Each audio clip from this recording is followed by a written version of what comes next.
First, start by securing your thread to the hook to about the midway point, and then snip off the excess thread. The head, body, and tail of this fly is going to be made out of elk hair.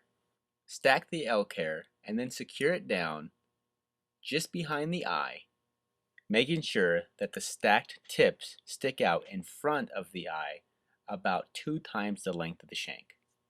When that's nice and secure, pull it tight so that the elk hair itself spins around the eye.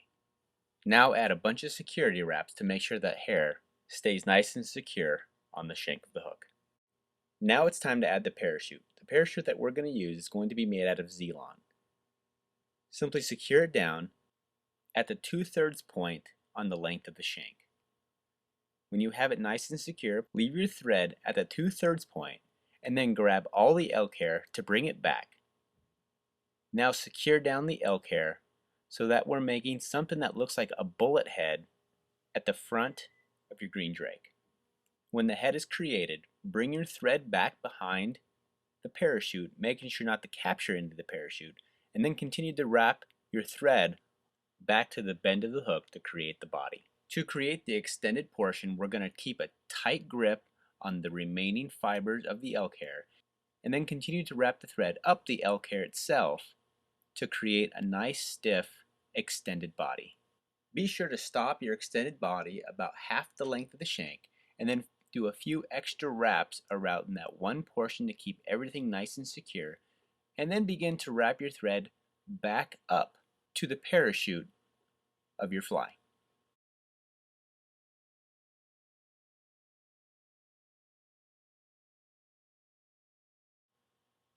Once you're there, go ahead and hold the material up and make yourself a nice post just above the body. If you're going to err on this part, err on the portion on having too much of a post rather than not enough.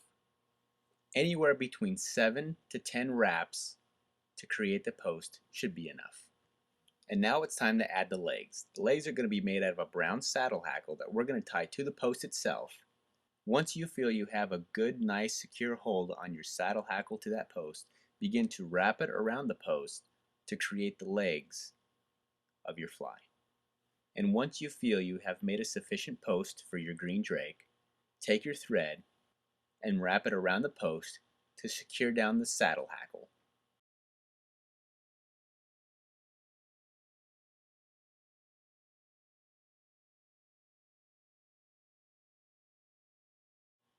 Once everything is nice and secure, it's time to whip finish.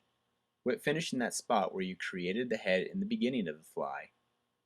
And once that whip finish and everything is nice and knotted up, snip off the excess thread, snip off the excess material so that we can focus on the finer details of the fly. We're going to start with the tail. We're going to separate a few fibers of elk hair from the tail so that there's a distinct left and right. Find the middle and snip it close. If done correctly, we should have just a slight split tail with just a few fibers on each side. And last, we're going to trim the wing. The length of the wing should roughly be the length of the body of the fly. We're going to make a sharp snip up and then one straight back to create a nice tapered wing for our green drake.